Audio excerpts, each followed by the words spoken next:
அண்ணாமலை முந்திரிக்கொட்டைத்தனமாக இதிலே வந்து விமர்சனம் செய்தது, எங்கள் மீது வழக்கு பதிவு செய்ய சொன்னது உள்நோக்கம் கொண்டது. யார் அவருக்கு உறுதிப்படுத்தியது?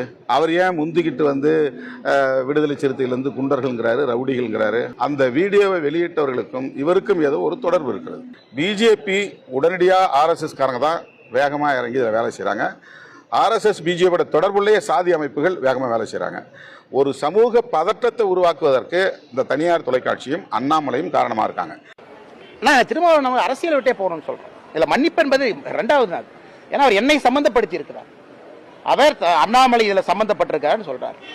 பிஜேபி சங் பரிவார் இயக்க சம்பந்தப்பட்ட அதை ப்ரூவ் பண்ணுமல்லனே. சும்மா பத்திரிகையாளரை பார்த்து விட்டு மைக் இருக்கிறக்கா வாய்க்கு வந்ததெல்லாம் பேச முடியுமானே? அடிச்சிருக்கிறாரு, அடிச்ச பிறகு மருத்துவமனையில் இருக்கிறவங்க கீழ்த்தரமா பேசுறாரு. சும்மா ஹார்ட் அட்டாக் வந்த மாதிரி நடிக்கிறாங்க. அது இவர் வேலையா? அது டாக்டர் சொல்லணுமா, அண்ணன் திருமாவளவன் சொல்லணுமா? அவரே மைக்ல சொல்றாரு, முறைச்சு பார்த்தா 2 தட்டு தட்டினேன். அதான் சொன்ன பாகிஸ்தான் பார்டருக்கு அனுப்புவாங்க. அங்க பாகிஸ்தான்கார முறைச்சிட்டு இருக்கா 2 தட்டு தட்டு. அங்க தட்ட மாட்டார், ஏன்னா அவங்க கையில் ஆயுதம் இருக்கு. இங்க வந்து உங்களை போன்று என்னை போன்று அப்பாவி யாராச்சும் ரோட்ல போனா 2 தட்டு தட்டுவாங்க.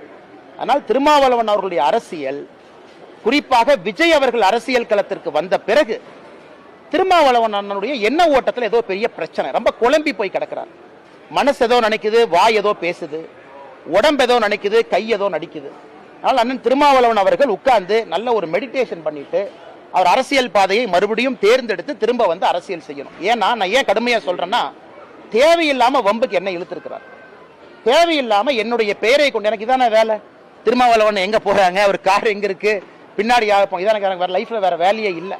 அதனால் என்னுடைய பதில் என்னன்னா, அண்ணன் திருமாவளவன் அவர்கள் இதை ப்ரூவ் பண்ண முடியலன்னா அரசியல் விட்டு விலகணும். எதற்கு இந்த வன்முறை அரசியலை தமிழ்நாட்டில் எத்தனை காலத்திற்கு வன்முறையை கையில் எடுத்து அரசியல் செய்வார்கள்?